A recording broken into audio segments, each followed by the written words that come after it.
Hello everyone, we'd like to begin, so if you can take your places. I'd like to say a big welcome to all of you that have come to Jerusalem, to the Ben-Zvi Institute for the Study of Jewish Communities in the East on this wintry afternoon. And we are very, very happy to see you all here for this festive ceremony in which fellowships for studies devoted to groups and communities throughout the world with affinities to the Jewish people will be awarded for the first time. So this is indeed a very international event, not only in terms of its participants who come from all around the world. And of course, we thank you for coming from afar by plane or by Zoom, as we'll see later. But also in terms of the theme, which concerns precisely the liminal spaces of belonging, of nationhood, and on affinity. So without further ado, I want to welcome the chair of Ben-Zvi Institute, Professor Miriam Frenkel, to greet all of you. Thank you very much, Asaf, and good evening. Welcome to the Ben-Zvi Institute. I'm so pleased and really deeply honored to open this very special event, which celebrates the Fellowship Award to 8 distinguished scholars from all over the world, all of whom study and investigate groups in the world with affinities to the Jewish people. Reports about such groups are known already from the Middle Ages, when valiant travelers like Eldad the Danite and others spread the news about mysterious groups in remote parts of the world who associate themselves with the Jewish faith and with Jewish people. Nevertheless, it seems that we have recently witnessed a proliferation of individuals and groups who attempt to create an affiliation with the Jewish people and sometimes also with the State of Israel. Some of them aspire to join the Jewish people, others are content with identifying themselves with the Jewish people. Yitzhak Ben-Zvi, the second president of the State of Israel and the founding father of the Ben-Zvi Institute, displayed much interest in such groups. In 1947, a year before the foundation of the state, he established a research center to be known later as the Ben-Zvi Institute. The institute he envisioned was established, quote, for the purpose of studying documents, manuscripts, and printed material relating to the history, communal life, and culture of Jewish community under Islam and in other countries of the Middle East and Asia, for initiating and supporting research on these subjects, and for publishing monographs and texts reflecting the history and cultural activities of these communities. In a later talk, Ben-Zvi explained the rationale between this project, and he said, "The Institute aims at encouraging the study of the history and culture of Eastern Jews, not just in order to pay an old debt to the past, but also out of realizing that this is an important stage in achieving the heroic goal of uniting the various tribes of Israel and of turning their values into a national heritage of the whole nation." In an article in the newspaper Davar, Ben-Zvi defined these tribes more specifically and said, "I mean groups around the Mediterranean basin and more far-flung groups such as the Indian Jewry, the Ethiopian Jewry, and the remote and isolated communities in East and West. These remote and isolated communities in East and West were also subject of one of Ben-Zvi's first books, which he titled Nidachei Israel, the remote groups of Israel, and in which he studied the origins, history, and culture of groups considered to be at the margins of the Jewish people. I hope that a notable group of scholars who are gathered here tonight will continue Yitzhak Ben-Zvi's mission and will shed more light on these interesting yet so little known groups. I wish you a lot of success with your important research projects, and I really look forward to reading your future works. Thank you very much. and have a pleasant evening. Thank you very much, Miriam. And our next and main speaker for this evening, who is also, as all of you know, a key person in making this venture a reality, is Dr. Ofir Haivry, who will speak now. I'll introduce him shortly. Dr. Haivry is a historian and is currently the vice president of the Herzl Institute in Jerusalem. He has served on numerous Israeli government committees and councils, including the Committee of Appeals for members of the Ethiopian Falashmura community at the Interior Ministry, and the Council for Higher Education, of which he is a member to this day. Between 2015 and 2017, he chaired the Public Advisory Committee of the Ministry of Diaspora Affairs on worldwide communities with affinity to the Jewish people. The committee's official report was presented to the Israeli cabinet in 2018, and he also initiated and chaired the first international academic conference devoted to these groups, titled Distant Relatives, Emerging Groups and Communities with Affinities to the Jewish People, which was held in Jerusalem and Tel Aviv in 2022. And his talk today will be titled The Periphery of the Jewish People, an Untold Story. Thank you. I will tell you a story that actually to people here, you would be more familiar than most Israelis and most non-Israelis about it. Although I think that many of us know some aspects of it, but the whole story is still untold. And basically, I think that what we are doing here tonight is maybe writing the first chapter, or even maybe only the introduction. We'll see. So. As Professor Miriam Frenkel has mentioned, the existence, or at least rumors about the existence of similar communities and groups was, let's say, emerged or appeared from the Middle Ages.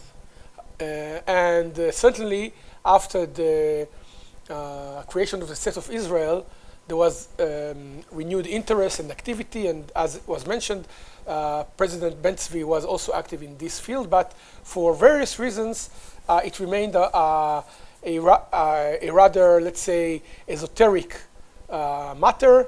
There were many Jewish communities in dire situation that had to be assisted. Israel itself was a poor country that was fighting for its existence, so these issues remained, basically, they remained an area that only a few people that were very interested, or maybe maybe not crazy, but were a bit fixed on this, dealt with. However, in the last decades, what we are seeing is that there is an emergence that is not only quantitatively, but also qualitatively very different from the past. So it's not only the fact that now we are faced with what are at least scores of communities and groups all over the world, but also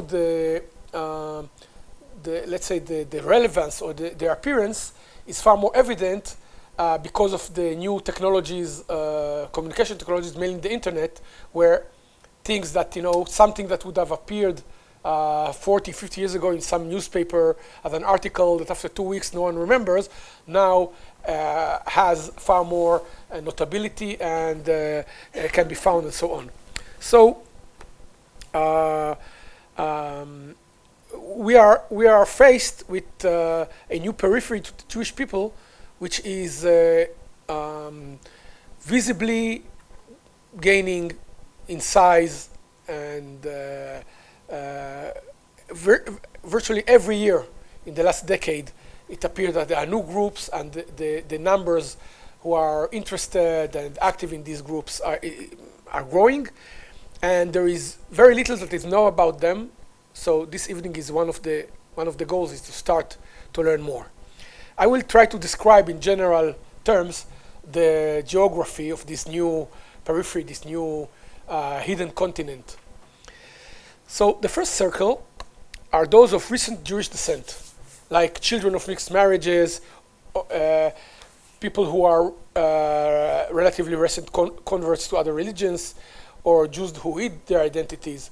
So I'm talking about people who are only, let's say, 2, 3, 4 generations removed from the Jewish people. In the past, the circumstances were very much, let's say, assisting those people disappearing from the Jewish map. There was a real downside to being Jewish. The moment that you left the Jewish people, it was your interest to hide your Jewish origin. So we have examples like even in places like America, in the 50s and in the 60s, families were of Jewish origin, relatively recent Jewish origin, hid from their own children. That fact, 2 famous examples are Madeleine Albright, who was the foreign secretary of the US, and also John Kerry. Both her parents actually were Jewish, but converted and hid from their daughter up to a relatively late age that they were Jewish. And John Kerry, whose grandparents was also Jewish, and he also found out that very late. This is one example in the West where the interest was more social, political. There wasn't any actual, let's say, in America, there wasn't any, Jews weren't actively, let's say, in some active danger. But still, there was a premium on hiding your origin. In Eastern Europe, for example, even after the Holocaust, there were anti-Zionists were actually anti-Jewish activities, communist activities. So in many cases, Jews in Poland, in Hungary, in the former Soviet Union, hid their Jewish origin. And so we have at least hundreds of thousands, maybe millions of people in those countries who only relatively recently found out about their Jewish origin. One example is I was in Hungary, and I met the executive director of the Ministry of Foreign Affairs. And I sit down and we talk about Israel and foreign policy, but during the conversation, he starts to talk to me about Judaism. So at the beginning, I thought that he's talking about, he's interested. Then at a certain point, he says, you know, that my grandmother, I found out when I was in my 20s, my grandmother was Jewish and she converted 50, 70 years ago, whatever.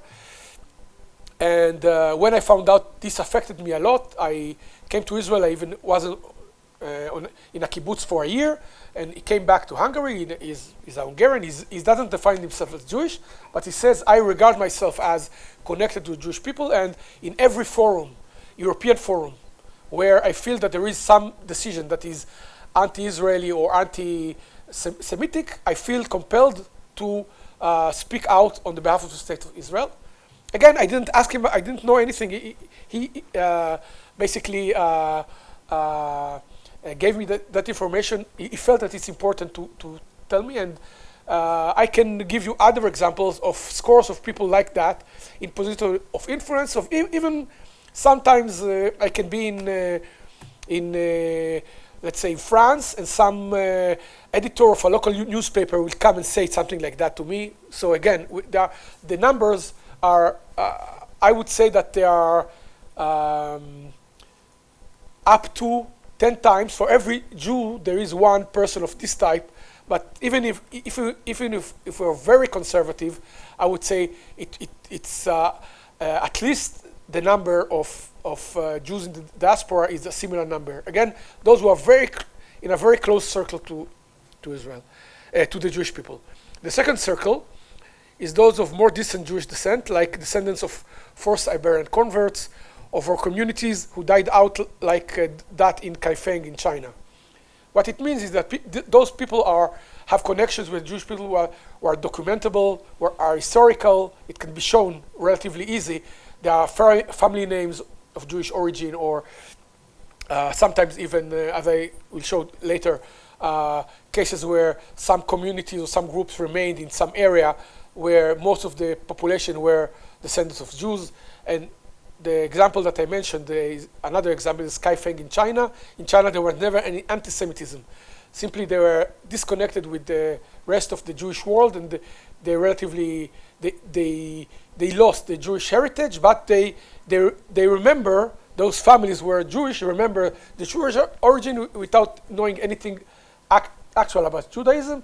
In the 20th century, the renewal of contacts with the Jewish world has affected some of them to come back to Judaism, and others to become interested in Jewish causes and Jewish ideas. The third circle are those claiming very distant or often unprovable, at least for now, Jewish descent, like the Bnei Menashe of India or the Lemba of Southern Africa that we will hear about later, or those approaching Judaism without claiming any descent, like the Abu Idaya of Uganda or Bnei Moshe of Peru, meaning groups that find the ethical Jewish values of the Bible and so on appealing, and they decide to join the Jewish people without any claim to any historical affinity. So I will give you one or two examples of each just to make it more practical. Here is 3 people of relatively recent Jewish origin. One is Boris Johnson, the British Prime Minister. His great-grandfather, Elias Low, married a Gentile. He never converted, and Boris Johnson knows that. And again, I don't know if this the knowledge has 2%, 0%, or 80% affection on his views of Israel and of the world, but it's there. Another example, also from Britain, is Tom Stoppard, one of the most eminent living playwrights today, who only as an adult discovered that his parents were both Jewish, and all his grandparents perished in the camp. The third is Laurent Fabius, who is interesting because both his parents were Jewish. They converted after the Second World War. He grew up in France as he was never baptized. He was never actually a Christian. He doesn't regard himself as a Christian. He says ethnically he's Jewish. So the interesting thing is that because of the Israeli law of return, although if we ask a rabbi, he would say that Laurent Fabius is Jewish, halachically, because the fact that his parents converted doesn't change the fact. But on the other hand, the Jewish law of return means that because they converted, they cannot come to Israel. So paradoxically, a halachic Jew who is not able to have a return, while the law of return does allow people who are not halachically Jewish, who are not Jewish at all, because someone who's just, let's say, is married to a Jew, he can be a Christian, but still he will be able to come to Israel and become an Israeli. So it's a bit of a paradox here. So this is these are examples of people who are on the first, they have first generation or second generation Jewish relatives. They are very close to the Jewish people. The second circle, as I mentioned, one is the descendants of the Jewish community which thrived in the Chinese city of Kaifeng between the year 1000 to 1800. Interestingly, it turns out that they're most closely related apparently to me, because I'm coming from Afghan and Bukharian Jews, who are the most easternmost Jewish community before China. And it appears that those people came to Kaifeng from these areas, and they had a specific Jewish dialect that was a kind of a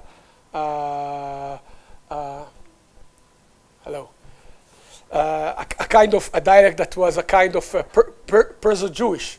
So it's paradoxically another similar group of provable Jewish descent are the descendants of forged Jewish converts in the Spanish island of Majorca, which, like many other people in Iberia, were converted, but because of local circumstances, they remained a separate, let's say, sociological group. They only married between themselves. Everyone in the island knew that they were of Jewish origin, and they were discriminated against and termed Chueta. So basically, until the 20th century, they kept to themselves. And in this case, they remained a kind of distinct community, which brought some of them. Now, some of them are returning to Judaism, or at least close to Jewish culture and Jewish ideas. And there are even some cases who they can show the matrilineal descent 300, 400 years ago of Jews, and they sometimes are getting even recognition as Jews because they're arguing rather persuasively that the original conversion was forced. So in this sense, it's interesting. So this is the second circle. At the third circle, we are talking about groups who have no provable connection to the Jewish people. It doesn't mean that they don't have or they do have. It's simply that it's not provable at this point. It might be that in the future, let's say there might be cultural or historical artifacts or documents that we might find, or DNA, DNA tests might show that. But at the current situation, for instance, the Bnei Menashe of Eastern India, they have their own traditions about being from the tribe of Menashe, but there is no objective proof of that. But a group among the larger group of Menashe has actually become, for almost 3 generations, they keep Jewish law, and some thousands of them have come to Israel and are now Jews and Jewish citizens.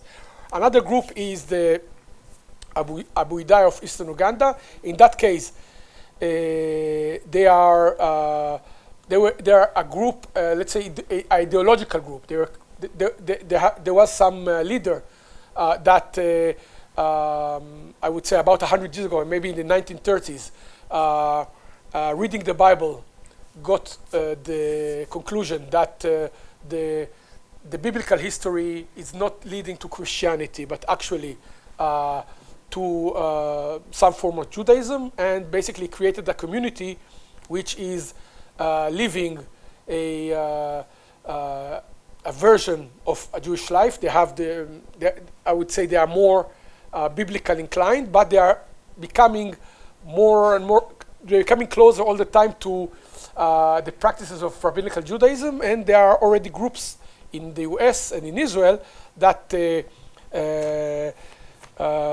think that they should be recognized as Jews in some manner or another. But again, this group does not claim any historical, biological Jewish origin. They are simply saying we are drawn to the Jewish religious and moral and ethical system, and we are not claiming that we are originally Jewish or anything like that. So these are the 3 groups that we are talking about. Okay. The main question is, how many people are we talking about? Are we talking about some eccentrics numbering hundreds of thousands of people? Or maybe we are dealing with far larger number, hundreds of thousands, maybe even millions, maybe many millions. The problem is that we lack the hard data. We simply don't know. It's not that we don't know. Nobody knows. Everyone can say, some people say there are 300 million. Other people say, no, it's 20,000 people. Basically, all these numbers are unprovable, but there are various, let's say, estimates. I was, in the committee I sat on, I heard estimates from Sergio de la Pergola, who's a statistician and demographer. I heard estimates from Michael Freund, who has an organization named Shavei Israel. I heard from Rabbi Birnbaum. I heard many numbers, but really no one could say, I have even a 30% certainty that the numbers are true. So clearly the 13 or 30 or 300 doesn't matter. No one knows anything really. We have estimates. It's called guesstimates. I estimate according to my guess. So let's say that Avram here was in Brazil. He made some groups and he makes some extrapolation. He may think that there are 3 million. Someone else would say 30 million based on basically very partial observations. So as I say, we have partial information, we have estimates, but very little established and corroborated data. Serious and comprehensive and significant research is still necessary before we have a full picture. Not only about the numbers, but the characteristics. Meaning, are we talking about mainly about people who have simply Jewish origin, and that's it, or people who have some Jewish practices, who have some Jewish, or some communal organization. Again, we are talking about very different realities that we know very little about. However, I see that there is always someone that is already worried about this state and the future, and feeling that we should do something about it. I agree. I have to agree. So, but we don't have hard facts, but I think that we have some several indicators pointing to the issue being very significant. So, the first is that during my activity in this field, and including with the committee that I chaired, I have had clear information about hundreds of communities and activists that are seeking affinity with the Jewish people that have emerged during the last, let's say, 3 decades. I think that the emergence of the internet is connected because the information, think about 30 years ago, someone in Belo Horizonte had some knowledge about his family history. Who would he connect to? Who would he speak to? Let's say that he went to Rio de Janeiro and went to meet the Israeli consul. How would that man even help him? He has no idea what he's doing. Now, the capability of people close by or more farther on through the internet helps a lot in creating this community and having this information. So we know positively about such groups, and not only individuals, but actually several communities in places like Brazil, Colombia, Mexico, and the US, in many African countries, as well as in India, as I said, southern Italy and Russia. So I would say that this phenomenon currently comprises at least tens of thousands of active people who are actively seeking this at the moment, and they are not being encouraged in any form by the Jewish or the Israeli establishment. Indeed, in most cases, this activity is being resisted or ignored. So we cannot think that it's this phenomenon is the effect of some positive activity of Jewish institutions or the State of Israel, but it's actually originating in these communities and in these people. Another factor is that cheap and speedy genetic tests are giving people indication of descent and are becoming very widespread. Millions all over the world have already carried out such genetic tests, and millions more will follow in the near years. So many of them find, sometimes to their surprise, that they have a high likelihood of Jewish origin descent that they never knew about. For example, a recent study, I think it was 2 or 3 years ago, that checked among people who had genetic tests in Hungary.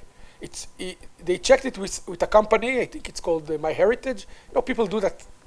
So they took all the people, without the names of course, the data from all the people, and they found out that 7.6% of Hungarians taking such tests have at least one grandparent of Jewish descent. Extrapolating of the general population, that is at least 130,000 Hungarians, whereas the Jewish community that we know about is only 20,000. So you see now we're not talking about people who are very distant, but the people who have only, it's enough to say only one Jewish grandparent to say how close they are. So we're talking about something like, I don't know, 6-7 times the number of actual Jews in Hungary. I think that similar trends would show in places like Russia, places like Poland. At least in these countries, we know that there were a lot of cases of Jews who hid their Jewish origin.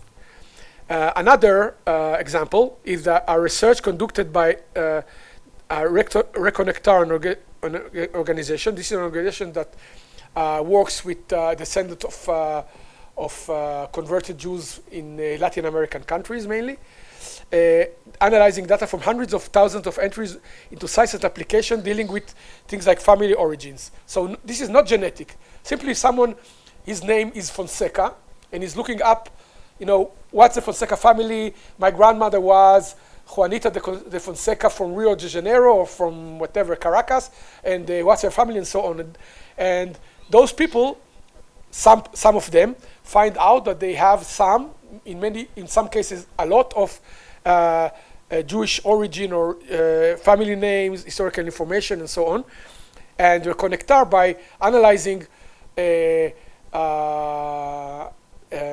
I think, tens of millions of entries, had concluded, again, extrapolating, that there are some 10 to 15 million people, mainly but not only in Latin America, who identify themselves to some degree or other are descendants of forcibly converted Iberian Jews. What does it mean is that those people, having filled some form at MyHeritage, at some other site, then they leave it in order for other people who are the same surname or the same family to connect, and they list out of their own resolve that they are either Jewish or Jewish origin, although they are not Jewish.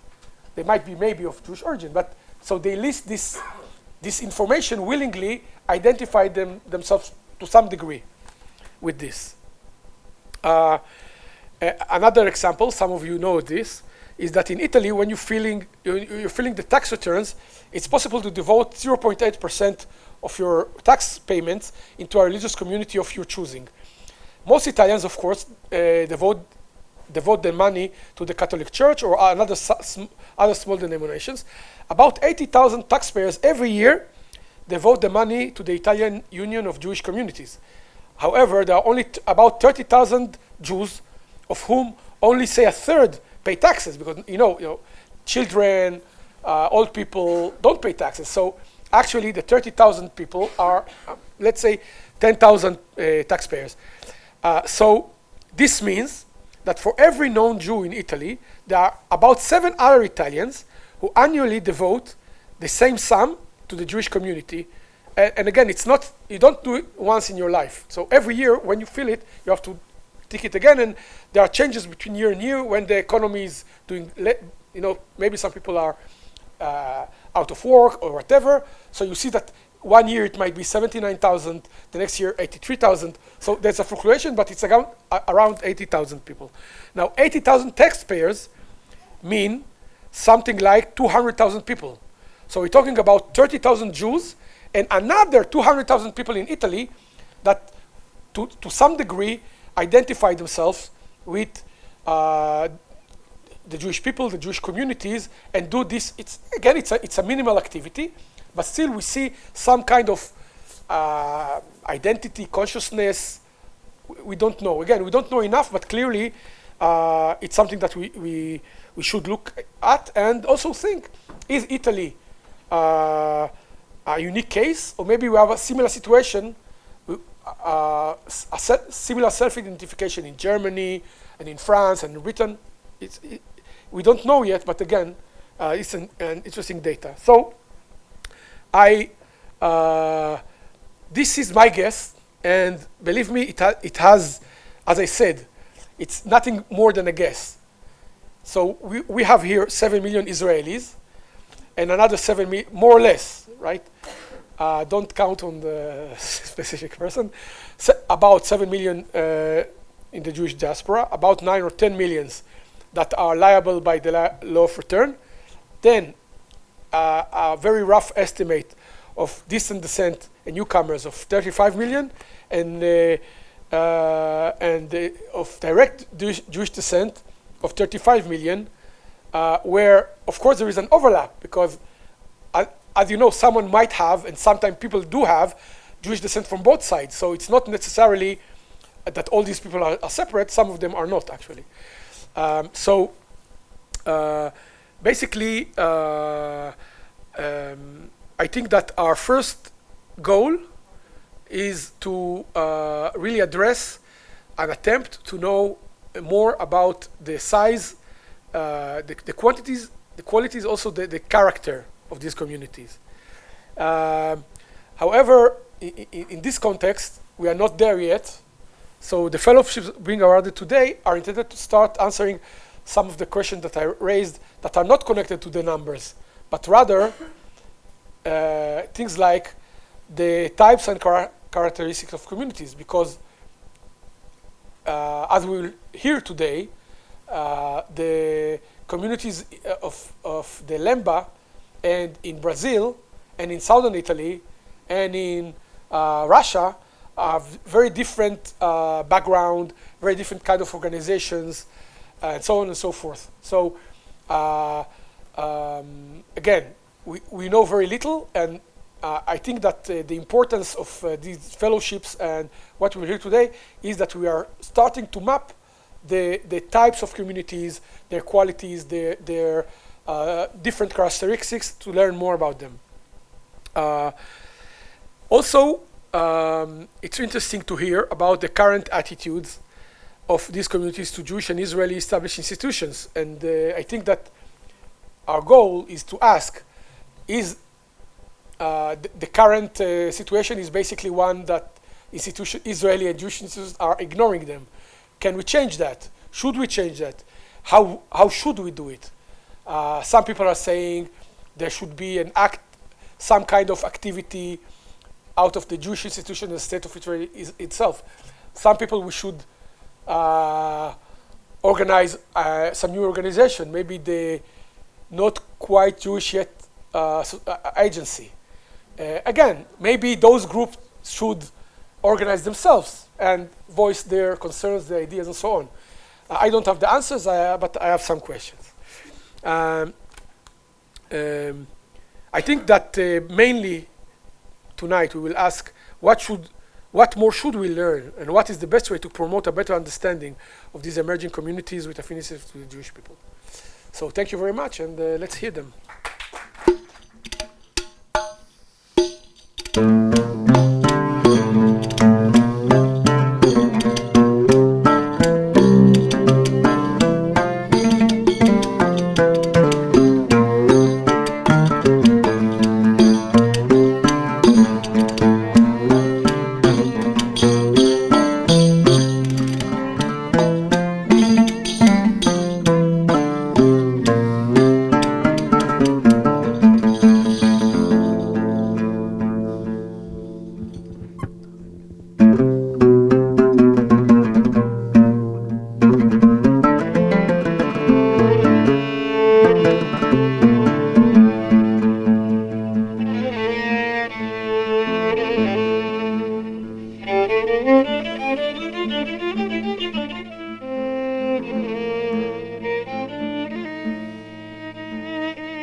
Thank you, Niro.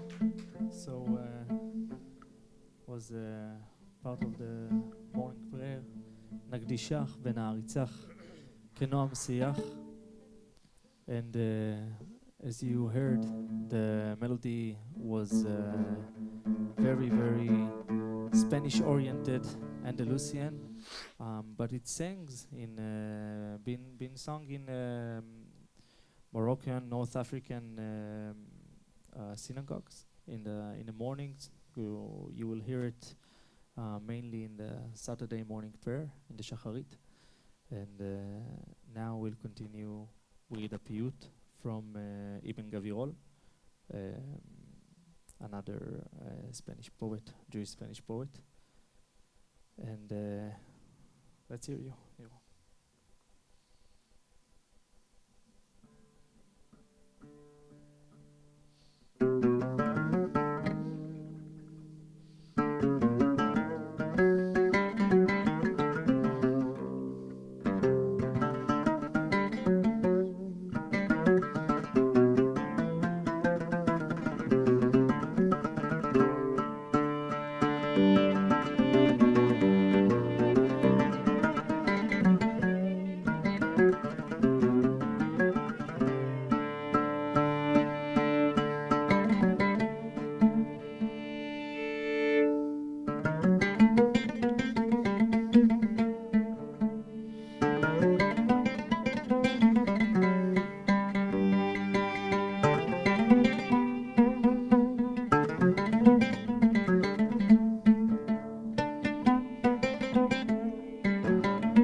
אני נחשב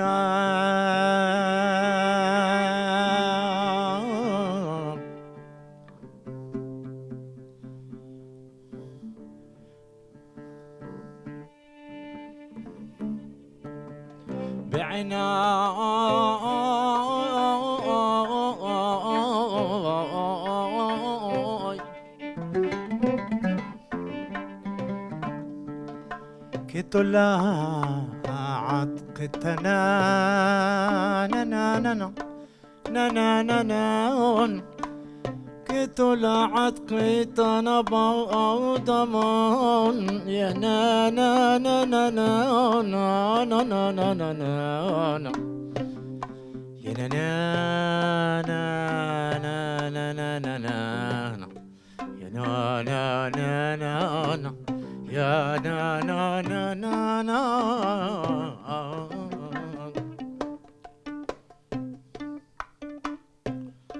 إليك أدوني نسيتي عيني شو قلت حنوني كجود الحسد خا مشي مخابر تحتي مقباي شي تحتي دباري ملاقحتي وباتي عادخ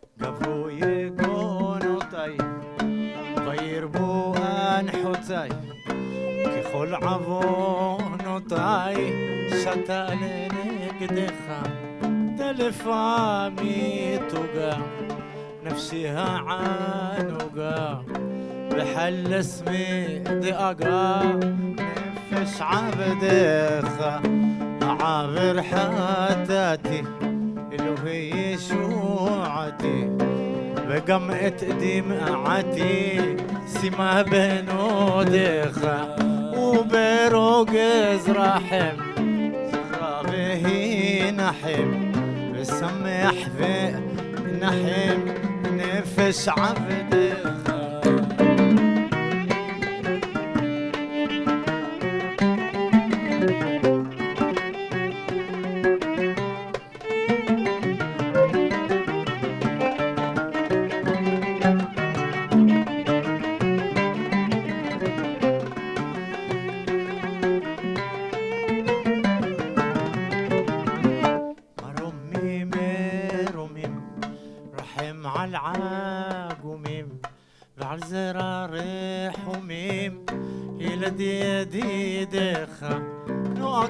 בבור גלות בחסמו איילות והרמי שפלות גזע חסידך סובל עול תסהל תנהל ואויביהם תבהל וילדודך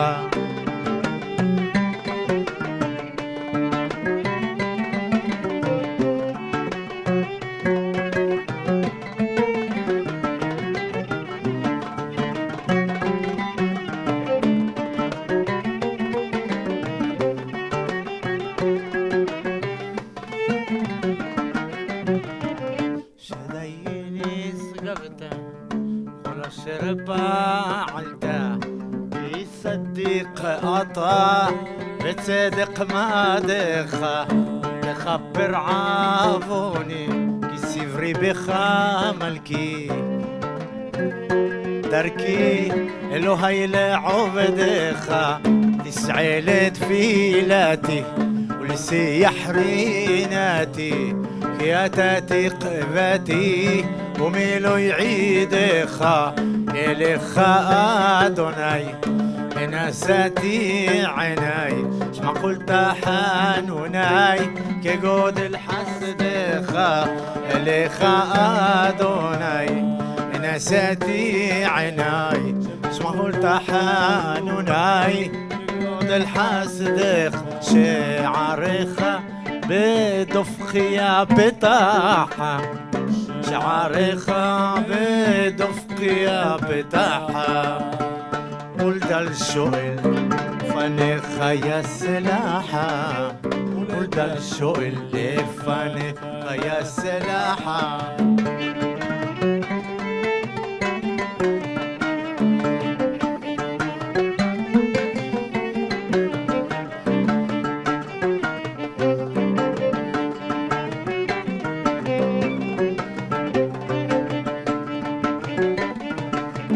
לך תבוא תפילתי ושבעי לך תבוא תפילתי ושבעי מקום כבש ועיסרון ומנחה מקום כבש ועיסרון ומנחה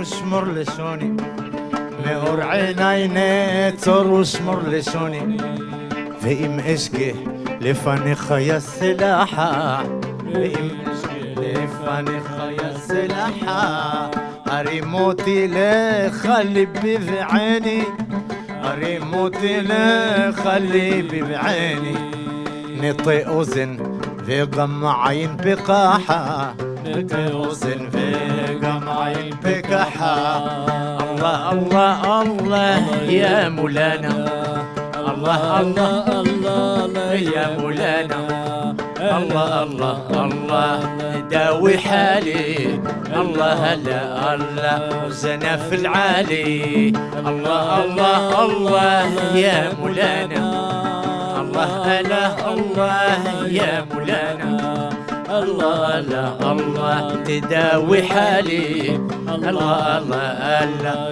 جنا في العالي شعري خابد افكيا بتاعها شعري خابد افكيا بتاعها ولد الشوق اللي فاني خيا السلاحة ولد الشوق اللي فاني خيا السلاحة شعري خابد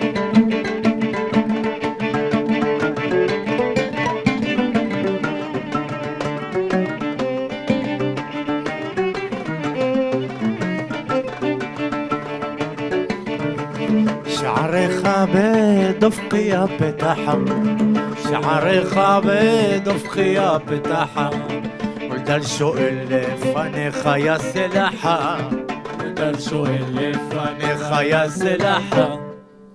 So let us now have the chance of getting acquainted with the work of the fellows through short presentations, and we do plead everyone to keep the time frame so we can fit everyone in. And I'll mention that the eighth fellow, Juliana de Albuquerque, I hope I'm pronouncing her name right, from Ireland, could not be here today, so we'll hear all the other seven. And our first speaker will be Luisa Basevi. Basevi is a graduate in modern languages and Asian and African languages as a master's degree from SSIT, and also earned a master's degree in education from the Hebrew University. She's a teacher of both Hebrew and Italian in a plethora of institutes, such as the National Museum of Italian Judaism, and the Holocaust in Ferrara, the Rabbinical College of Rome, the Hebrew University, the Technion, and the Institute of Italian Culture in Haifa. And the title of our presentation is Marranos of Sicily, Residual and Current Elements. Thank you. Thank you so much. So I'm very, very pleased, and I really thank you for this wonderful event. I will be very short. And I want to start saying that what brought me here to make a research, to write something about the Sicilian is not something personal, because myself, I'm an Italian Jew, but my parents come from northern Italy. So nothing to do with my past or my life. But because I'm teaching Hebrew in the Italian, in the Union of the Jewish communities, and I'm teaching online. I have a lot of ulpanim online. I had the opportunity to talk with many people, many people, who start to learn Hebrew, start to learn Hebrew because they have Jewish origins. Now, what are those Jewish origins? Many of them come from Sicily, and again, I'm not connected to Sicily, but I heard so many people coming from Sicily, and they are interested in researching their origins through the Hebrew language. And why through the Hebrew language? Because they don't belong to any community. You know that in southern Italy there are no Jewish community anymore. And so they are interested to learn Hebrew, or also to learn Hebrew, biblical Hebrew, because it is the only way to come through, to come close to the to Judaism and also to Israel. So there, I can tell you a couple of elements or stories. I know a family, and this family brought me to this subject. They come from Marsala. Marsala is on the Spitze, on the left, on the left edge of Sicily, so very far. And they, the boy, the man, has the Milah, and he has the Milah, and he told me that his grandmother used to tell him the story of Yehuda Maccabi in the evening. Okay, and then he told me that they are not eating pork, and they are not eating shrimps. Okay, and then he told me that when someone died in the family, they used to do what we do, you know, cover the mirrors, and also having people 7 days. So this person, and also his sister and his family, they are very they are close to Judaism, but they are baptized. They were baptized, but they are very close to Judaism. So I ask myself, how is it possible not to consider these people Jews? Although, of course, I'm not saying nothing, but lefia halacha, according to halacha, they are not Jews. But what brings them to love Judaism and to love Israel is their Jewish soul. So I told one of them to do the My Heritage test, what Ofir was saying also. And there are traces of Israel and Greece, and all the connection that we find in My Heritage are connection with Northern Africa. Why? Because of course, the blood or the DNA is coming from there. So this is a very interesting place in Italy for me to discover and to make some researches. Of course, I will interview them. I will travel to Sicily, and I will be there. I'm planning to be there in July or in June. I will be a few weeks there for my research, and I will interview all the people. I know that there are a lot of people who can tell us as an institute, of course, the story of their origins.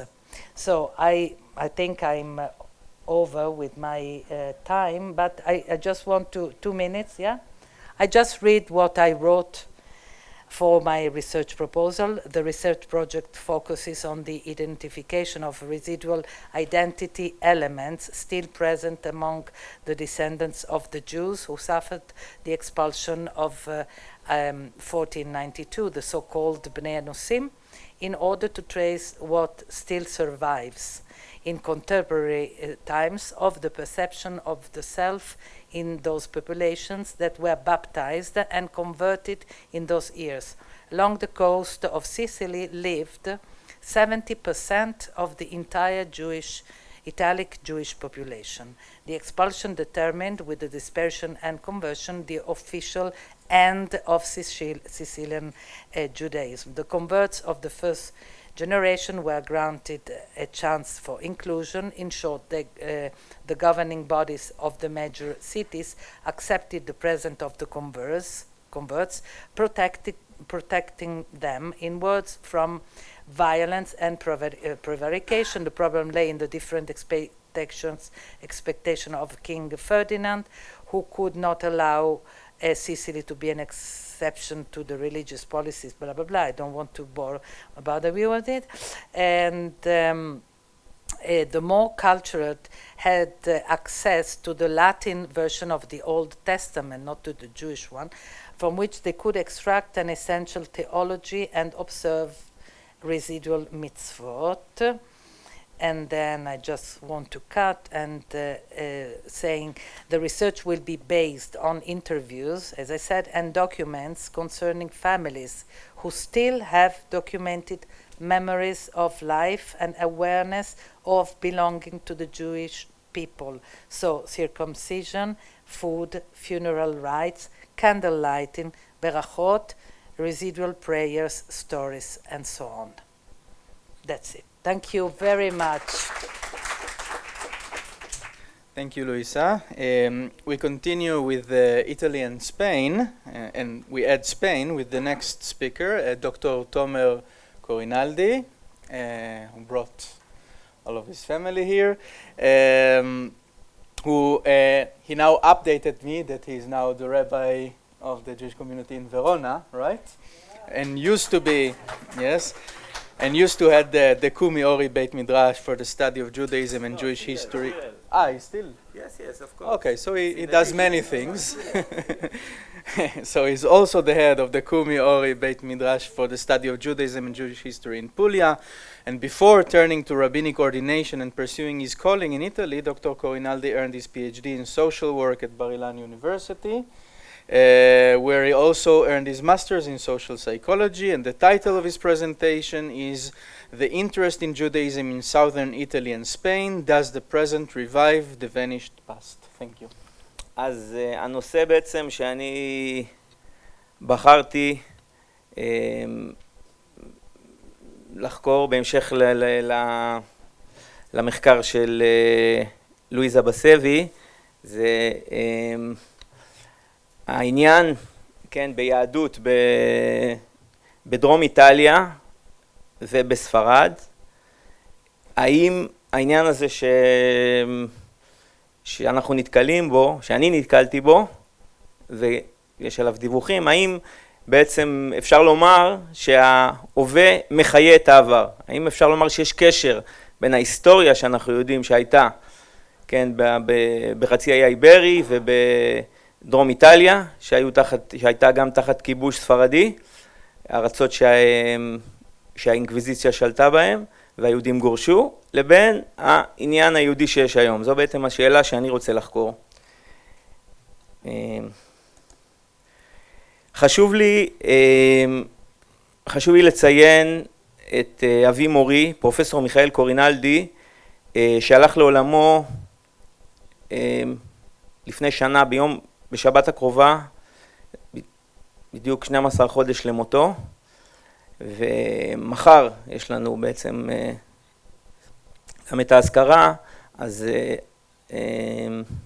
האירוע הזה מתחבר לעניין בצורה מאוד משמעותית, ובעצם המחקר שאני, אז אבי מורי בעצם, אני מרגיש שאני ממשיך את הדרך שהוא הנחיל לנו.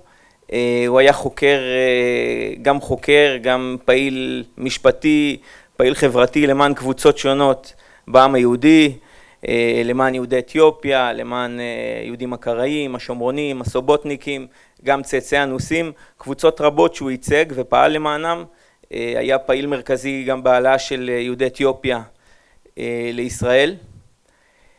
והמחקר הזה שאני בעצם מבצע הוא בעקבות מאמר שהוא כתב ולא התפרסם. ובלילה האחרון, לפני שהוא הלך לעולמו, זה היה עם מכה, זה היה מאוד פתאומי. בלילה האחרון הוא היה בבית חולים, הוא היה במצב טוב, לא ציפינו שזה הולך לקרות, והוא דיבר עם רעייתי ואיתי ואמר לנו, דיברנו איתו על המחקר, כי אנחנו עזרנו לו גם באיסוף חומרים, והוא אמר לי שהוא מתכנן לכתוב ספר שבעקבות המאמר הזה, ואחרי כמה שעות, כן, עלה השמיימה, אז מבחינתי המחקר הזה הוא בעצם המשך של דרכו, הוא היה לו קשרים חמים ומשמעותיים עם יד בן-צבי, וגם בשנת 2010 זכה בפרס בן-צבי לחקר תפוצות ישראל. אז זהו, אז אני פה בגללו ובזכותו, כן. יהי זכרו ברוך. אוקיי.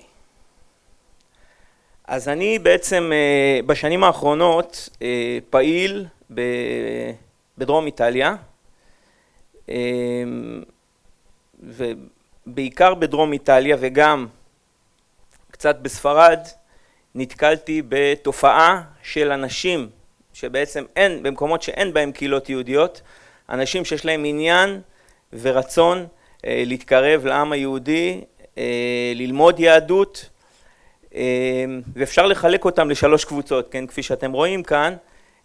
קבוצה אחת זה קבוצה של אנשים שיש להם עניין יותר תרבותי, ללמוד ולהכיר וליצור קשר. בדרך כלל הם נוצרים, העניין הוא יותר, בוא נגיד, תרבותי. קבוצה שנייה היא קבוצה של אנשים שבעצם עזבו את הנצרות הממוסדת ומעוניינים בחיים, גם אפשר לומר, במידה מסוימת חיים יהודים. חיים, כן, בהמשך לדברים של לואיזה בסבי אמרה, אני נפגשתי באנשים גם בסיציליה, גם בפוליה, הרבה מאוד אנשים שממש רוצים לחיות פרקטיקות יהודיות. רובם, בקבוצה הזאת, רובם לא עזבו את האמונה בישו, אבל עזבו את הנצרות. זה איזשהו מעמד ביניים כזה, אפשר להגדיר אותו ככה. מה? יודו נוצרים, יכול להיות, כן, זו הגדרה מעניינת. אז הם בין לבין, הם בדרך כלל הם עוזבים את הקתוליות, הם לא, הקתולים מבחינתם, זה משהו שהוא, כן, עיוות של המקור, והם מגלים עניין ורצון ללמוד וגם לחיות במידה מסוימת חיים יהודיים. והקבוצה השלישית, שזה קבוצה של אנשים שבעצם ממש רוצים להתגייר, לחיות חיים יהודיים, חלק כבר התגיירו, חלק התגיירו, היו קבוצות ואנשים שעלו לישראל גם, ויש לא מעט שרוצים להתגייר, אבל נתקלים בקשיים מאוד מאוד גדולים, מבחינה דתית, פוליטית, לא ניכנס לנושא הזה. המחקר שלי בעצם מתבסס על המאמר של אבי, כמו שהזכרתי, זיכרונו לברכה, שהוא דיבר בעצם על 5 יסודות של השתייכות. הוא דיבר על מבחנים להשתייכות לעם היהודי, לקשר לעם היהודי. היסוד האנתרופולוגי, היסוד האטימולוגי, האתני וההיסטורי, ויסוד נוסף שהוא דיבר עליו זה יסוד משפטי, ואני, בגלל שהמחקר שלי פחות מתעניין במעמד המשפטי, הסבתי אותו ליסוד אחר, אפשר לקרוא לו רגשי, רוחני. היסוד האנתרופולוגי בעצם מדבר על אנשים שיש להם פרקטיקות ומנהגים יהודיים שעברו במשפחה שלהם מדור לדור, מדור לדור, בדרך כלל הם לא יודעים מה המקור. כלומר, אין לי זמן עכשיו להיכנס, אבל בתחומים שונים, חגים, שבת, אבלות, חלק מהדברים הזכירה גם לואיזה, יש המון מנהגים שנפוצים אצל אנשים שונים, משפחות שונות, מקומות שונים, ובלי לדעת את המקור, כן, יש פה איזושהי נקודה מאוד מאוד מעניינת שאומרת דרשני. אוקיי, אני ארוץ, טוב, אוקיי. היסוד האטימולוגי של שמות, שמות משפחה, שגם זה דבר שמעיד על שייכות ומחקר שהולך וגודל בתחום הזה. היסוד האתני, אם אנחנו מדברים על התפתחות של, כן, הגנטיקה והגנאולוגיה ככלים לגלות את השורשים. היסוד ההיסטורי, אנחנו רואים תחייה גם של קהילות יהודיות, אם זה בספרד, בפלמה דה מיורקה, בג'ירונה, בעוד מקומות, אם זה בדרום איטליה, סביב טראני, סביב פלרמו ועוד, תחייה של בתי כנסת, תחייה של מחקר יהודי, מוזיאונים יהודים וכו'. והנושא הרגשי רוחני, כן, אני קורא לו, זה בעצם תחושה של שייכות לעם היהודי, והרבה אנשים שמתארים ממש תחושה של בית, שהם מרגישים שהם חלק.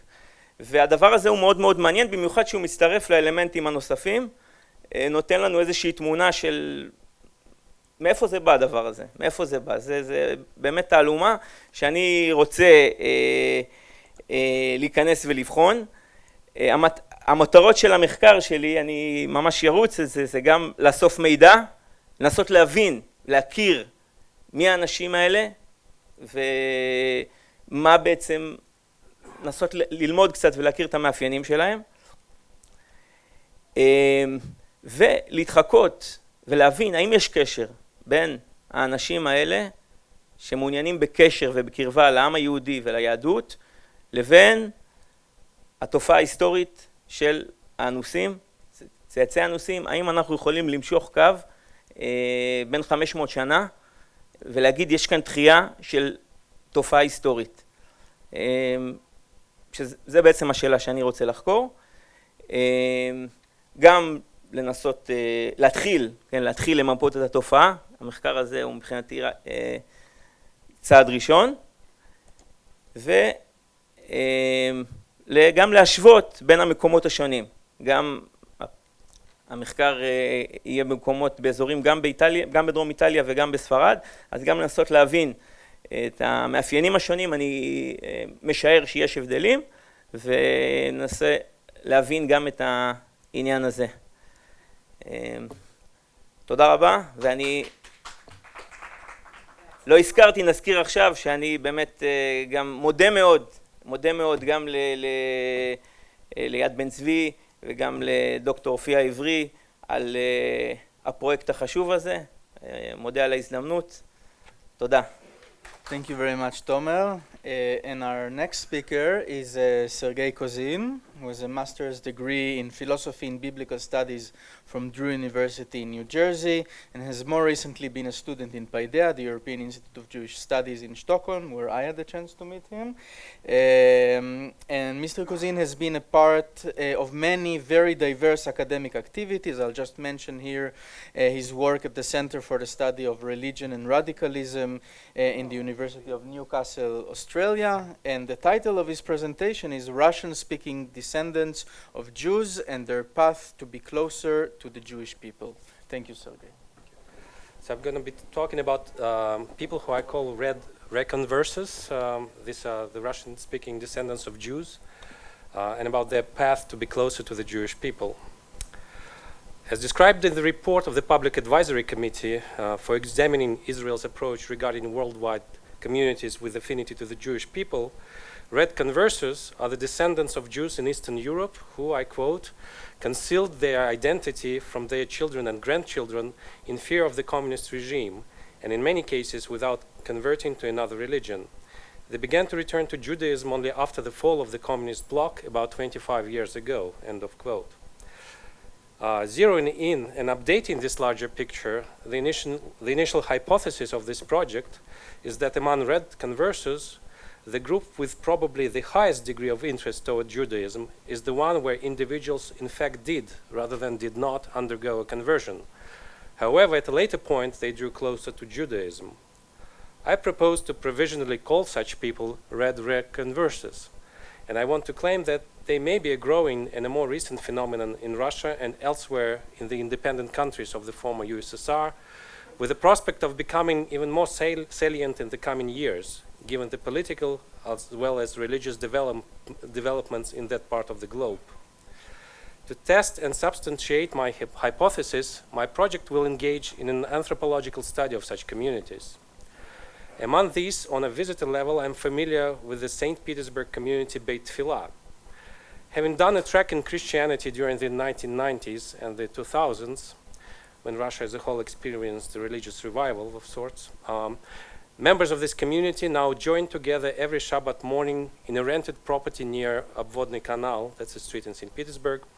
They pray by following an Orthodox Jewish Siddur. They emphasize keeping the kashrut as well as some other Jewish practices and customs, and they engage in a study of the Parshat HaShavua, during which Jewish Midrash often receives support rather than opposition from the Christian New Testament. Rather importantly, these people refuse to associate themselves with the messianic types of Jews, that is, the ones seeking to convert Jews to Christianity before the second coming of Jesus. On the other hand, while policing rather scrupulously the theological border between these two religions, they represent an interesting story of how ties to the Jewish people can be fashioned and maintained in today's context. All of this deserves a closer look, I think, from an academic perspective, particularly because the most recent study touching on this topic came out almost 20 years ago. Some other examples of red reconversos are members of the Bnei Noach movement, and this is a growing phenomenon throughout the post-Soviet space with an increasing online presence. There are also individuals joining Jewish Reform congregations, for example, Sharei Shalom in St. Petersburg. This community experienced an influx of interested seekers with Jewish roots soon after the current war in Ukraine started. And even some ethnically Jewish pastors and priests who, while not making a full comeback to the Jewish fold, nevertheless strive to emphasize the historical Jewish roots of Christianity. By proposing an anthropological study of all such groups and individuals, I aim to arrive at a more detailed picture of groups of people around the world with ties to the Jewish people, particularly the Russian-speaking populations of Eastern Europe. The anthropological method emphasizes lived experience over abstract ideas. It thus complements nicely some of the more recent sociological findings about Russian-speaking people with Jewish heritage that were presented, for example, at the conference Distant Relatives, looking at emergent groups and communities with affinities to the Jewish people. I'm interested to see how red reconversos actually see themselves in relation to a number of things: their own religious tracts, their local religious contexts, Judaism or Judaisms, past and present, and the State of Israel. In my project, communities of red reconversos shall be identified, grouped based on type, and selected for a more engaged anthropological research. The latter will take form of research trips during which I will conduct interviews and do participant observation. Possible locations for such research trips are in central Russia, St. Petersburg, Moscow. Reportedly, there is a community in Tbilisi, Georgia, and there is a community in Almaty, Kazakhstan, where there is an active online group related to Bnei Noach, with some links to rabbis in Israel.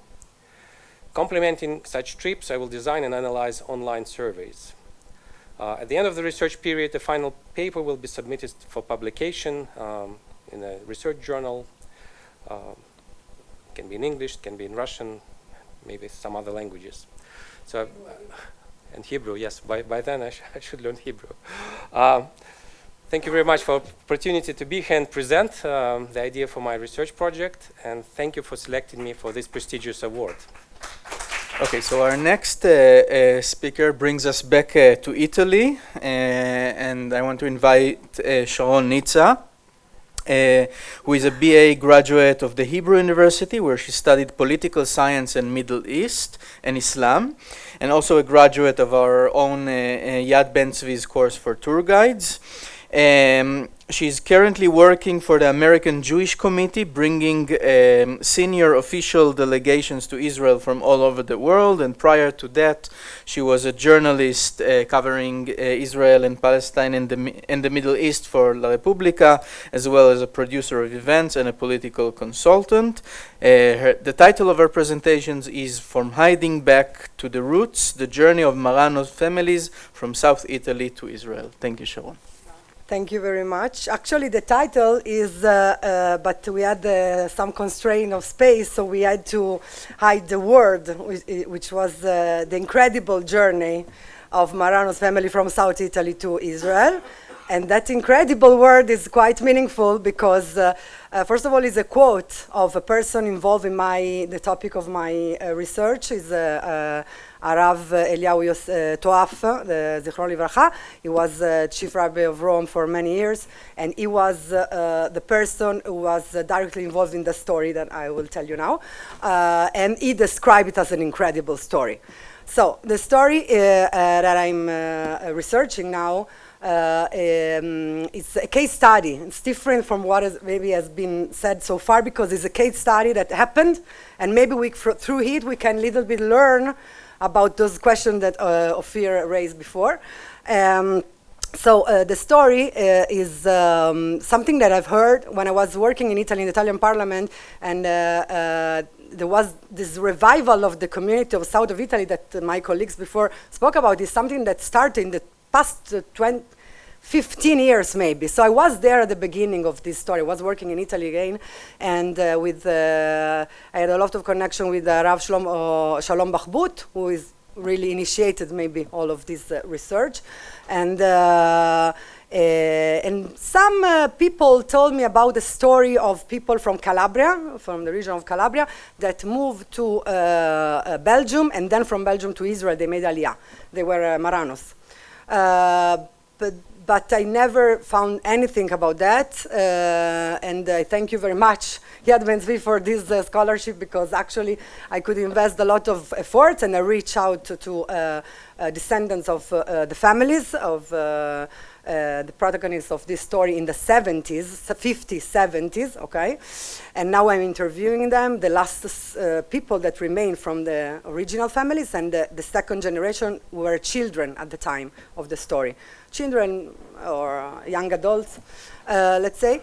So the story is about, first of all, I got to discover that they were not only from Calabria, but from 4 different regions of Italy, quite distant one from the other, Sicily, Abruzzo, Molise, and Calabria. This is what I discovered so far. And there were about 15 families from these areas that had common heritage, common rituals, common religious practices, like some of the practices that Luisa mentioned before. Of course, most important and critical is the Brit Milah, done from father to son for generations.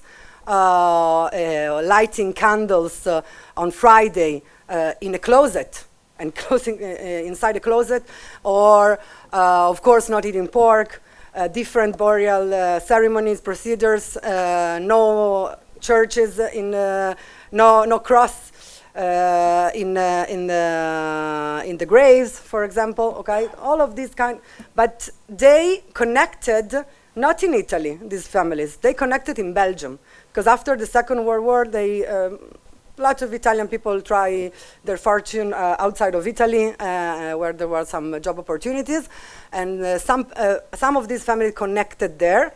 But what I discovered until now is that, because I have already done some of the interviews, is that actually there was a person that helped them. Okay, that's critical to understand. It was a figure, his name was Roman Portiani or Portnoy, or there are different versions. There are also, it's quite a legend, this story. They say that probably these people was involved in the Mossad. We don't know. He knew many languages. He was half Chinese, half Russian, half the quarter Belgian. Eventually, he met some of these person, 2 or 3 of the members of these families, different families. They didn't know each other, the families. Okay, they were just by chance living in the same city in Liège, in Belgium. And this person met them and basically explained them that they are Jewish. They have Jewish origins. Okay, what they do is Judaism. They didn't know exactly what they do. Okay, so they started to create the community. So other people, eventually we are talking about 15 families that united in Liège, and something like 80, 90 persons, family members, all of the people with all of the children. These are the people that immigrated to Israel eventually. So this group formed in Belgium, but under the guidance of this Roman Portiani, and with like 2 or 3 shlichim, let's call, that were going to the communities in Italy where they knew that might be people also doing this kind of practices. And actually the people came to Belgium for the group, not for work. This is something that I'm just discovering now. And they invested money for that also. For another thing that I understood is that while they were living in Belgium and they were going to the synagogue, they didn't know a word of Hebrew, and even French maybe they didn't know. So people didn't understand why these 80 people come to the synagogue and give money. They donate a lot of money. Donate. So they reach out to the Rav Toaf from Rome, and they say, "Who are people coming from south of Italy?" They said, "No, there are no Jews in south of Italy. We are talking about the 68." And he said, "Okay, so there are these people. So maybe they are poor people. They want no. They give money. They want to be involved." Eventually, these people were converted. Okay. Also, there is the issue of conversion. By then was easier than what is today's, at least in Italy, and they were converted. And on the 30th of October 1970, after 3 months of Sochnut, the Jewish agency camp in close to Napoli, in Castellammare di Stabia, of formation, explaining them what is Israel, where are you going, they sailed to Israel. They arrived in Haifa, 80 persons, and they established their life in Israel. They live nowadays most of them live in Beersheba. They were placed in Beersheba by the Sochnut at the beginning. So was a quite hard change of views, panoramic, from the hills of wherever they came from, south of Italy to the desert. But these people nowadays, so they never talked about the story, most of them. And what I'm understanding from the interview is that one of the elements is a sort of interiorization of the experience of the Marrano experience. Like we were not used to talk about this. We were forbidden to talk about these practices. And even now that we are said we are Jews, we are in Israel, we are in the promised land, okay? We don't want to talk about, it's like something of the past. So I'm trying, it was a process convincing them to talk. And I'm very happy that Yad Ben-Zvi give me the opportunity, give us, all of us, the opportunity to give them back a little bit, because they did, we will, it's work in progress, you will see in the research, we'll read it in the research, but they have done incredible things. And maybe this story, specific story, will give us a hint of other groups on other situations, similar situations that are happening even nowadays, maybe in Italy, as we understood also from Luisa. So thank you very much. Okay, so we continue with, thank you Sharon, we continue with our travels, and we're now going far from Europe, and our next speaker is Dr. Rabson Wuriga. Dr. Wuriga is a senior lecturer in philosophy in the Great Zimbabwe University in Masvingo in Zimbabwe, and he earned his PhD in philosophy from the Howard College of the University of KwaZulu-Natal in Durban, South Africa, and his master's in theology from Northwest University in Potchefstroom, South Africa. I hope I'm pronouncing correctly. And he's the author of the book of sacred times, rituals and customs, oral traditions of the Lemba Jews of Zimbabwe from 2012, as well as numerous articles and book chapters. And the title of his presentation is On the Lemba, Migrations and Practices. Thank you very much. Shalom Aleichem. Toda Rabba, Professor Miriam Frenkel, chairperson of the Ben-Zvi Institute, and the members of the Grand Committee for considering me for this research grant, and also for giving me this opportunity to come to Israel for such an incredible academic encounter. This opportunity carries with it a very important moment of interaction for visibilizing the Lemba community. For a long time, the Lemba community have been in the media, especially on the discussion or on the discourse of DNA results and all kinds of stories that have been on internet. And Professor Ofir Haivry mentioned something on genetic tests, which are really a crazy game going on all over the world. I'm not going to take much of your time talking about the Lemba in terms of their migrations and practices. Definitely it will take me a year to give you such a module, because it's a lot to be discussed.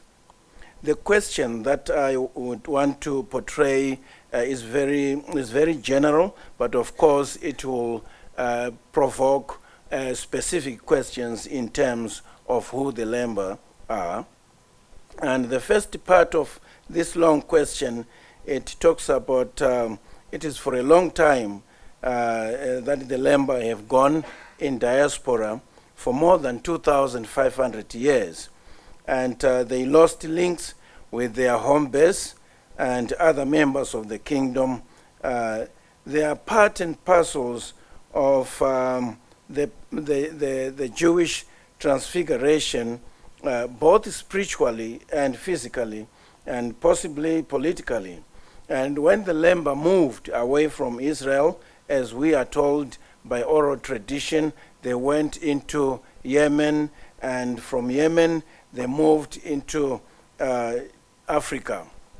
We are all aware through history that the sender, or the trade sender in between Tanzania and Kenya, the sender of Kilwa, was established by Jewish traders. And later on, when it was destroyed, furthermore, these people moved into the area of Sofala, and now, as we know, Sofala, Mozambique and Zimbabwe, South Africa. In that situation of movement, they interacted with a lot of other tribes and nations. A lot of things happened, and like many presenters who have come here. But the central question also within this big and broad question is, can the Lemba fix all these distortions that have happened with interactions of assimilation and various beliefs, practices, and all that? The previous research that I did, it showed that a lot of practices, like any other groups hiding in different parts or exotic parts of the world, the Lemba are still maintaining the basic areas of practices. Within the same question, like I've said, you raise various small questions like who are the Lemba, what characterizes them, and where did they come from, where are they found right now, do the Jewish world know about them, and all other questions you may raise. This research is going to be more of a qualitative approach with the interest of historical, phenomenological, and hermeneutic approach, with the whole idea of looking at the experiences of the Lemba, interpreting them, and also linking them with other Jewish communities. The interest is that with a lot of research that have been done recently on the Lemba, experience is very important, has been featuring as one of the important areas. That is why within phenomenological aspect is to understand how the Lemba understand their experience and how the people outside the group can also interpret their experience and link with them. In interpreting that experience, the whole idea is to understand them and to give further explanation of how they have survived. Ladies and gentlemen, I'm not going to tire you with a lot of what happened to the Lemba people, but you will read what we will come up with. But this research, I have already started interacting with the new generation, because the older people who used to keep traditions and all other things, they have since gone. And it sounded like, after interviews that I did in my first research on them, in 10 years' time, most of them died. And now you are looking at the following generation of Lemba leaders and elders who are still living, so that we can also come up with an understanding of who they are in terms of practices, in terms of history, in terms of their experiences. So the direction that I will be going in this research is mostly to be able to tell the story of the Lemba from within rather than from outside, because there have been some kind of an endangering of the group in such a way that people from outside were interpreting them, were kind of giving them wrong identities. Some would say they are just a bunch of Arabs. Some of them would say, we don't know, maybe they are Jews. Some would say, well, maybe because in Africa there are a lot of wars, they want to go back to Israel. So a lot of things have been written, and as an insider, I will try by all means, although bound by, what do you call it, by being part and parcel of the group, but will try to be moving away from being too subjective and try to see how best we can bring in objective interpretation. I think in that direction, we will be giving a picture of who the Lemba people are, not on the basis of genetic tests, but on the basis of experiences and history. In that way, I'm sure you and I will be the best judges on who these people are and what their heritage, the heritage that they are claiming of being part and parcel of Ami Israel, is it true or false? I'm sure we'll be the best judges and we'll play a better game in that area. I thank you. Thank you very much, Rabson. And our last live speaker, we still have one recording, is Dr. Eduardo Torres. Dr. Torres earned his PhD from the Hebrew University of Jerusalem, where he wrote on return of or primordial entrance to the fold of Judaism, the new Jews of Latin America and the Caribbean in Israel, 1985 to 2015, and is a Jewish education senior lecturer at the Hebrew University's Melton Center for Jewish Education. Dr. Torres co-authored recently the publication Emergent Communities and New Joiners to the Jewish People in Latin America, and the title of his presentation is Latinos and New Joiners to the Jewish People in Israel. Thank you. Shalom, תודה רבה. קודם כל אני רוצה להתנצל, כי אני לא אדבר באנגלית, אני אדבר בעברית. ושני, כי גם העברית שלי לא באיזה רמה, אבל כל כך אני השוקה והחשיבות של המחקר ועל הנושא, ולהיות עם קבוצה גם של הוועדה באנשים שמשתתפים, גם רוצה קודם כל להגיד תודה שאני האחרון, כי ככה אני יכול פשוט גם לראות את התמונה, ורציתי קודם כל לדבר איתכם על הנקודה שאני כבן אדם הגעתי לפה והתגיירתי במכון מרים, קרוב פה, זאת אומרת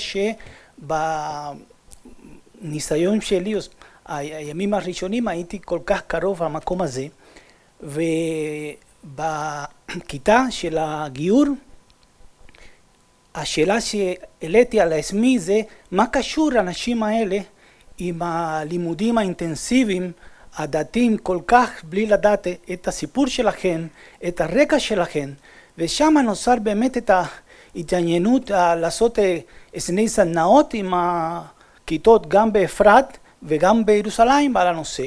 וגם אני כל כך מתרגש כבן-זבי זה כמו בית, כי האנשים האלה חלק באו לפה לראות בספרייה ולדעת את הסיפור של הספרים על אינקיסיציה, אז אני הייתי חלק מכם.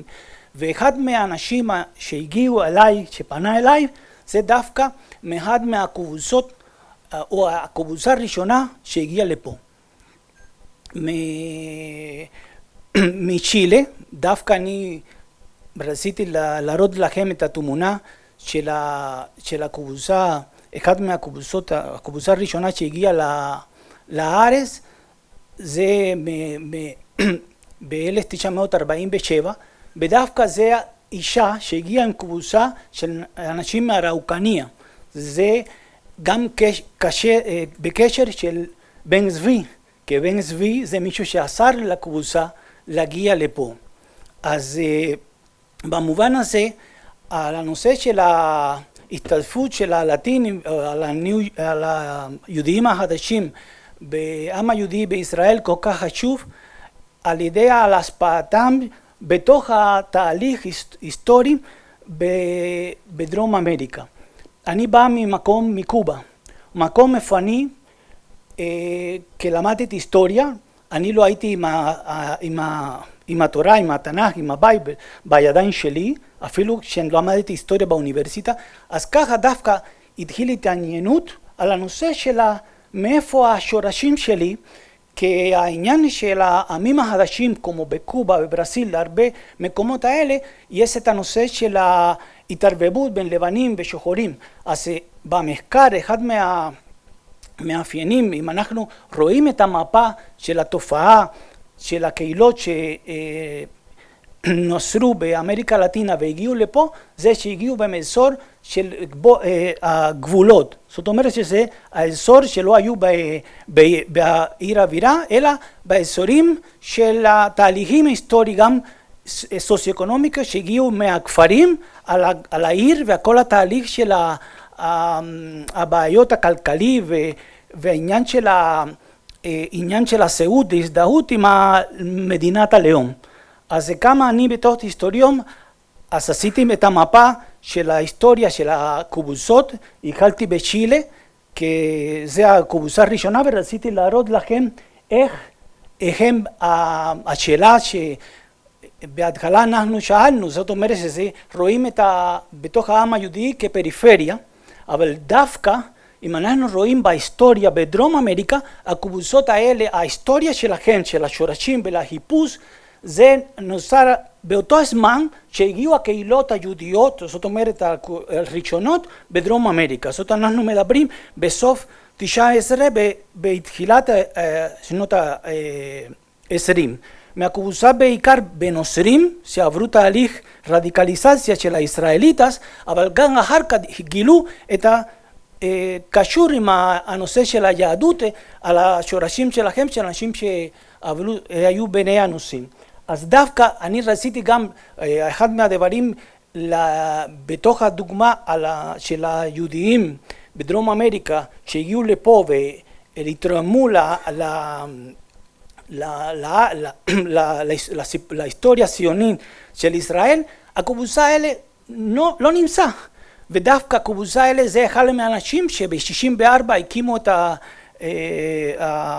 בכרמיאל, העיר הכרמיאל, ואחר כך באותו משפחה ב-2005 זה חלק מאותה משפחה הגיעו לנהריה, וזה בספרדית בכלל לא יכולים להבין, אבל הם כותבים, אחר כך שהגרו שנה וחצי בנהריה, הם החליטו להגיע לעיר בית אל, והם נמצאים בבית אל, וגם התופעה של אני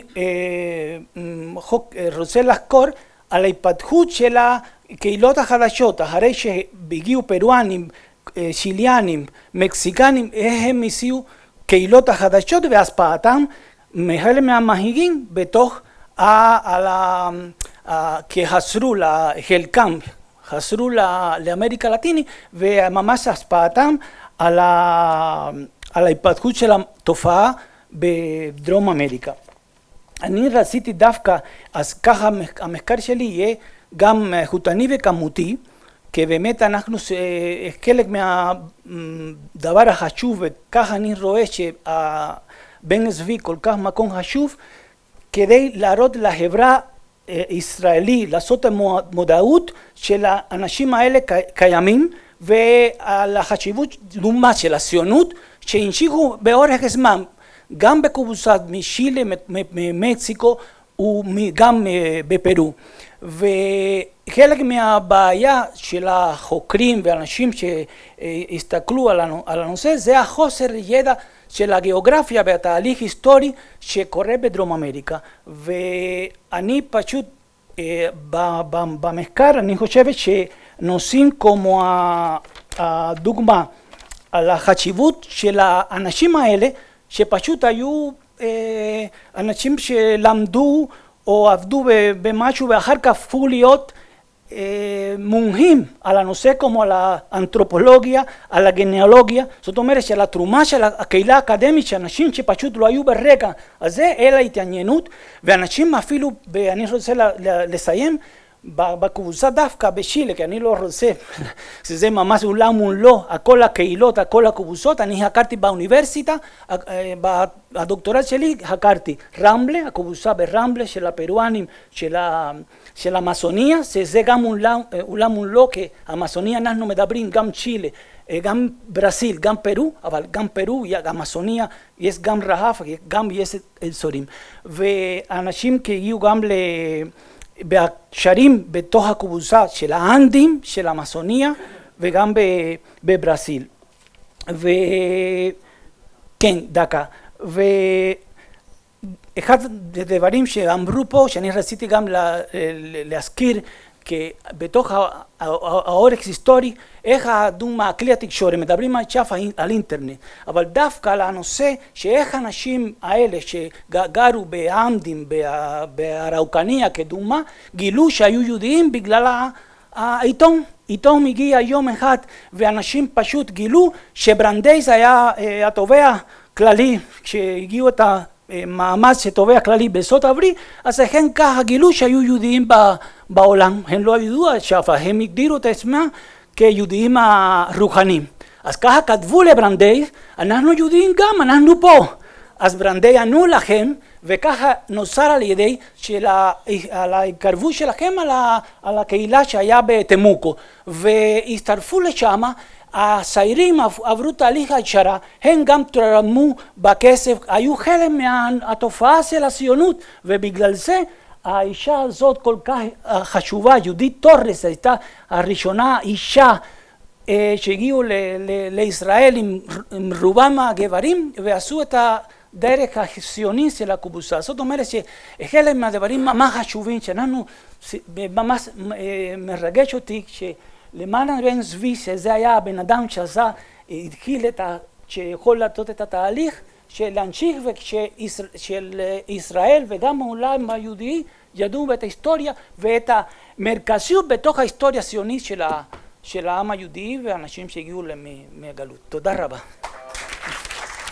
Thank you very much, Eduardo. And our last speaker, well, not exactly speaker, our last lecture sent from Colombia, recorded, is concerning the theme that will be researched by Avraham Chaim Zalazar Gonzalez, who is an anthropologist, lawyer, and magister in sociology of culture, graduating from the National University of Colombia, Bogota. And let's hear his Abraham Jaim Salazar Gonzalez. Contact abrahamjaim5780@gmail.com. +957 311 585 0243. Title: Ethnogenesis, Deconstruction of Identities and Recognition. A comparative study of two emerging communities in Latin America, or Baterage from Villavicencio, Colombia and Shalom Bait in Barahona, Dominican Republic. English language. 1. Ethnogenesis. Ethnogenesis, from the Greek, ethnicity, nation, plus genesis, birth. It is the process by which a group of human beings comes to be considered as ethnically distinct. Such a concept comes from North American culturalist anthropology, which since the 1980s coined this concept, to designate the processes by which migrant populations built their images on their history and their self-recognition, as heirs of a common cultural heritage.